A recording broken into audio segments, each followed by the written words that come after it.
අද අපි කතා කරන්න යන්නේ ගොඩක් දෙනෙක් විෂ සර්පයෙක් කියලා වැරදියට තේරුම් අරගෙන ඉන්න ඉතා අහිංසක නිර්විෂ සර්පයෙක් වෙන ඇහැටුල්ලා ගැන. මෙයා සම්බන්ධ තවත් විශේෂම දෙයක් තමයි මෙයාව මුලින්ම හොයාගෙන තියෙන්නේ ශ්‍රී ලංකාවෙන්. ඒ නිසා එයාගේ විද්‍යාත්මක නාමයත් ඇහැටුල්ලා කියලා හඳුන්වනවා. ඊට පස්සේ මෙයාලා ශ්‍රී ලංකාවට අමතරව ඉන්දියාව, චීනය වගේ රටවලුත් වාර්තා වෙලා තියෙනවා. මෙයාලව හඳුනගන්න තියෙන ශරීර ලක්ෂණ ගත්තොත් එහෙම සිලින්ඩරාකාර සිහින් දිග සිරුරක් තමයි තියෙන්නේ. ඒ වගේම මෙයාලට ත්‍රිකෝණාකාර හිසකුත් පිහිටලා තියෙනවා.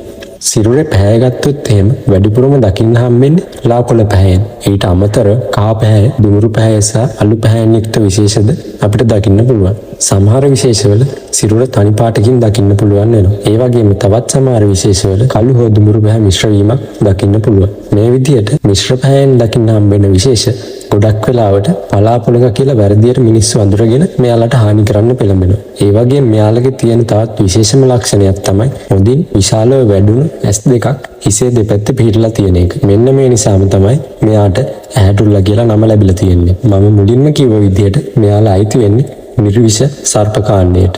මෙයාලගේ කටේ අසපසට වෙන්න විශාල දත් යුගලක් පිහිටලා තිබුණත් මෙයාලට සත්ත්ව විෂ ග්‍රන්ථි පිහිටන්නේ නැහැ. ඒ නිසා මෙයාලට අදින් සපා ගන්න පුළුවන් වුණත් මිනිස්සෙට හානි කරන්න පුළුවන් නිසා මෙයාලට පිහිටන්නේ නැහැ. මේ විදිහට දත් යුගලක් පිහිටලා තියෙන එකෙන් මෙයාලට ලැබෙන ප්‍රධානම වාසිය තමයි මෙයාලගේ ප්‍රියතම ආහාරය වෙච්ච කටුස්සන්න පහසුවෙන් දඩයම් කරගන්න පුළුවන් වෙන එක. මෙයාලා වැඩිපුරම ජීවත් වෙන්න ආස වැසි වනාන්තර ආශ්‍රිතව.